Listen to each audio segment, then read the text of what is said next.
Hello guys, this is Player Pass going into a deck profile. Welcome back everybody. Last I spoke, I made a video on the Sukuna's structure deck. This is going to be a little different. This is actually going to be a constructed Gojo deck that I pulled from my boxes. And I just wanted to go into some depth and detail. I don't really see a lot of deck profiles out right now.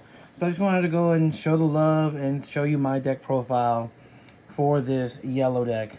I'm going to zoom in just a little bit so we can see it. But right now, as for our zero cost, I'm just going to go right into it. I play 3 copies of the zero drop Nobara. And she's actually really good. She's an ability where she will go to the hand. Like I said, she's always just good to have. Simple, very clear, zero drop. Then I play 3 copies of Panda. The reason why I like Panda, I keep him at 3 because he's the smaller one. He has no trigger ability, but he does have the step ability. And step ability is really, really nice for some early turn damage. And you can just put him back into the energy line when you're ready to go ahead and get into some energy and some damage, which is always nice. And then I play 4 of the UG. And this UG is the generate 1 energy sacrifice at the beginning of your attack step. And I like this because always good to have some good energy. Definitely can work on some turns, especially early game pop off, even as to ramp you up to certain points, or even to help you with the heavy cost 6 drop Gojo later on in the deck. As for 2 costs, I actually have it. I have the Toji, and I like this Toji a lot. This Toji is a nullify impact for 2, which is amazing to see something different. You know, I've been seeing some 1s, some 0s with a nullify impact, but the fact that he is a nullify impact is really, really good.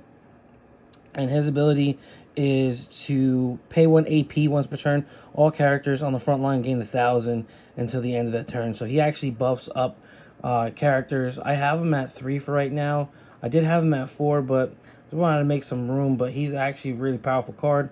Get that nullify impact for some later game, and to actually give 1,000. He's actually really, really, really good in this deck. As for our 3 costs, we're going to start with our Panda 3 drop. I play 4 of the Pandas on the 3 drops because it does have a trigger ability where it allows you to restand, activate, and gain 3,000 BP. It also has the step for 3 costs, and it also costs 2 mana. So 3,000 BP, 2 mana, 2 energy, step, and it costs 3/1. Pretty solid card with the trigger ability. In this deck, there's quite a couple cards that we play with double block. So this ability is godlike, because once you can go ahead and make a creature anywhere from 65 to 7,000 with double block, maybe it definitely will change the game. Then in this deck also I play, obviously the more Gojos the better, but I play 3 drop 1 cost Gojo with the 2 energy, and this ability allows you to, if you were playing a purple or a blue deck, this card will cost 1 less and will effectively make it a 2 cost 1 action. And I play 4 of them because you just want as many Gojos as you can, and it's just a strong ability. Let's go in here. So for the top end, on the heavier side, we are going to be playing our 4 drop Nobara. And this card is a powerhouse card, and I really, really like this card a lot. This one is equivalency to the Renji, where the ability is, without raiding it, you can pay 1 mana and give this character double damage. And it's 4,000, 4 cost 1 action, 1 energy. And without being raided, you can get 2 damage in. The cool part about it is that actually when you do raid it, if you can get the ability to raid it, choose 1 character on your opponent's side of the field and switch it to resting. It will remain set resting until the next time it would be switched to active. So this one's pretty cool because it's also trigger ability. You can add it to the hand or raid. So a lot of this set that came out with a couple of cards that you can't necessarily raid, that you can just get to your hand. But this one is a really good one because this one can be this one can be raided and added to the hand. But this card is such a powerhouse. This is early game pressure. Getting her out onto the field is really, really crucial when it comes to early game, and just, it's a threat on the board. People look at this card and they're like, all right, cool. I have to figure out how to get rid of this card. This card's a monster, and I really do like it. I literally do like seeing the card. Even if I don't have the trigger targeted abilities, I'm confident in this card because I can also always make it a double damage. And then for our other, we're going to have 4 copies of the rated Panda. And like I said before, with certain targets, certain raid cards having select abilities, this card is an amazing card because it has such utility out of it. It costs 2 energy. I'm sorry, it costs 4 energy, 1 action. It provides you with 2 energy. It has the ability step, and that's cool because it doesn't have to be rated to have the step ability. You can play it in crunch time scenarios where you might need it. But once this card is rated, this card literally gives you double attack, impact 1, and gains 1,000 BP. So it becomes a 4,000 BP, double block, impact 1, and the trigger ability on this one is just a get to the hand, like I said prior.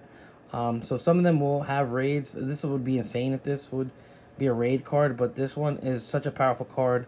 It can just do so much, get so much damage in. That impact 1, the step, the double block. This thing is an all-around powerhouse, and I see this in, actually I wouldn't be surprised if I seen this in every yellow JJK deck. This one right here, as I said, solid. And amazing artwork, as you can see the difference on it between the two. But yeah, so definitely running for the Panda. Going into here, we have our color trigger. And the cool part about our color trigger is that it is Gojo.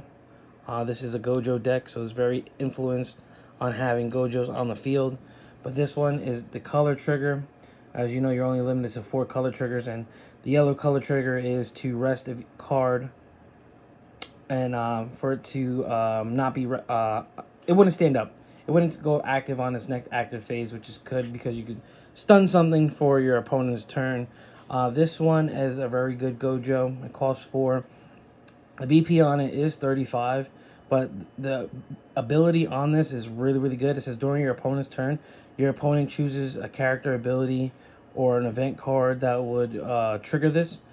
They'd have to pay an additional 1 AP point, or they'd have to pay an additional action point to target it. So it makes it very difficult. It makes your opponent waste more resources trying to get rid of this. And it's a double blocker. So it's your color ability, double block. It's a pretty solid card.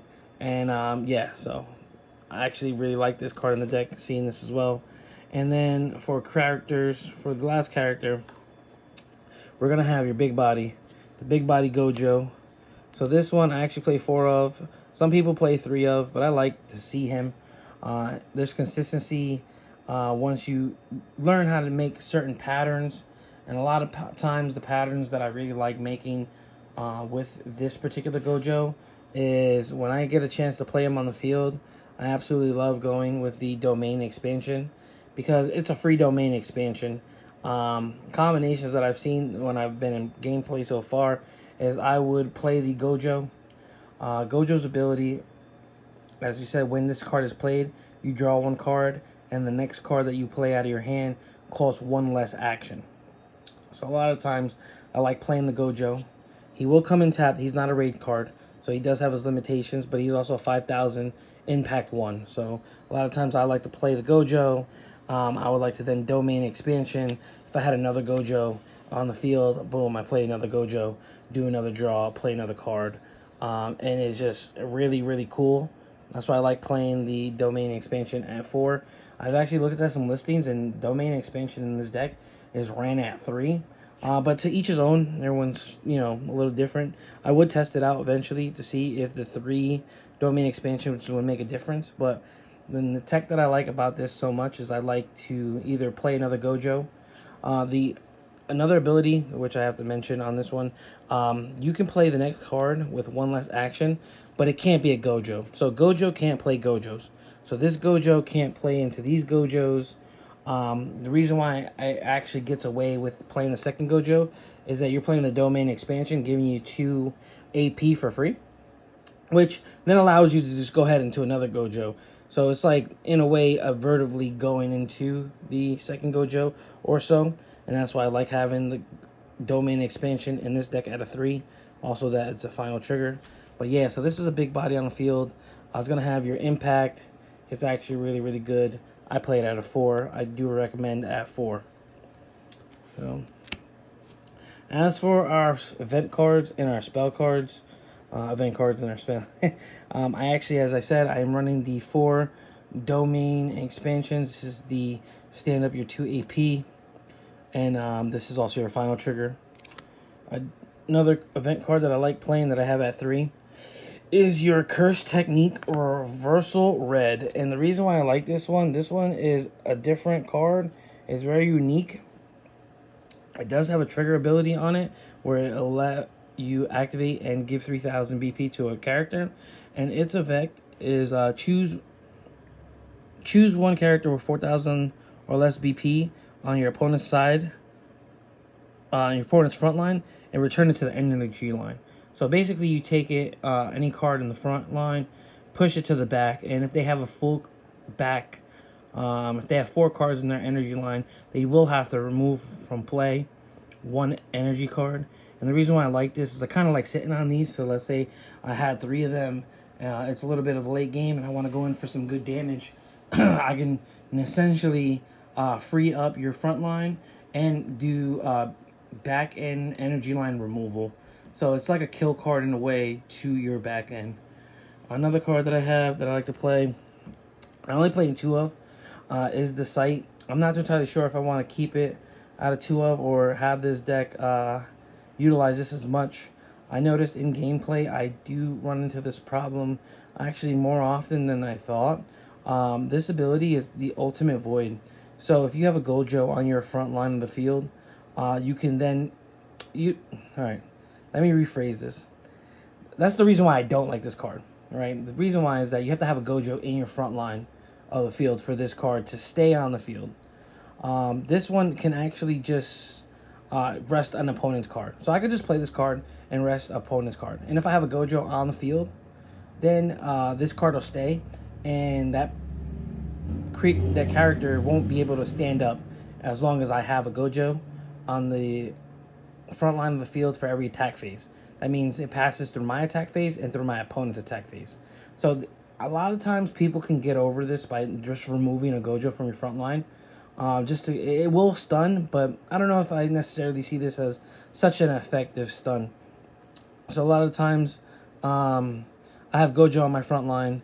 I play this card. I tap one of my opponent's characters, and then I go for an attack. And out of life, boom, they can get something unexpected, such as a sideline card, a Gekka Tensho, anything.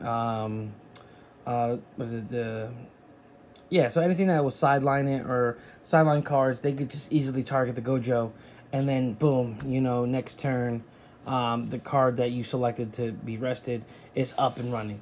Or if you would go ahead and choose this card, it's very situational. I do run it at 2 right now, but there's been times where I just noticed, as long as they get rid of a Gojo in your front line, they can definitely work around this card. A lot of times, people like to use that card with this Gojo just to make it a little bit more harder resources, or just making your opponent spend more resources for that removal. But yeah, so this one, as I said, I'm debating on whether I'm keeping it in the deck. Right now, I think a solid 2 is good enough for this. And then the last card in the deck, we are going to play 4 copies of your Hollow Purple. And the Hollow Purple is a really, really nice card. It's your special trigger. It's on trigger sideline card. This card is really cool. It does cost 5 energy, 2 action points, but if you have a Gojo on the field, it will reduce to 1 action point, so it's as normal. And with that being said, this one chooses any card on your opponent's front line and removes it from the game completely. So it's a remove from play. And as I said, if you have Gojo on the field, it costs 1 AP instead of the 2 AP. And yeah, so this is a really, really good removal card. It is expensive. It does cost 5. Most of them will cost 4, but in yellow is a little bit more of a pricier, but they give you a little bit more benefit, you know, give you a little bit more bang for your buck. As I said, this one is very expensive, but for how many Gojos you run in this deck profile, you will have no problem. Depending on certain circumstances, you can easily get this out for one AP, or with the big Gojo out on the field, you can definitely get it out for for free, actually, because that Gojo counts as 1 AP less, and then his ability reducing by another AP. So yeah, a lot of the times I see myself building a nice structured mana ramp. The consistency in the deck is a little bit all over the place. That's why I like to just be as defensive as I can. If I can get aggressive right now with the Nobaras, I will be. If I can get defensive, this one's perfectly utilized for both offenses and defenses. So for the Panda, you have the Pandas in there. The Gojos, as I said, you're walking around it. You're going to basically get to the point where you can drop your 6 drops. And once your 6 drops on the field, you're looking mid to late. And obviously overall goal is to get them out as early as you can, with some nice tech on there to just make sure that you're just running it smoothly. I went into this with my locals, and I actually used Toji for the win. I actually had 2 Gojos on my field. I actually had 2 of the 6-drop Gojos on my field. I had gotten 1 Panda on board with the impact. And then I had a Nobara on the field, but they ended up removing it. I had a block for it because I had 1 life. But, yeah, so what I had to do is I had to pump up, and I had a Panda in my energy line. I put him to the front line, and then I activated Toji, gave him to the 4,000.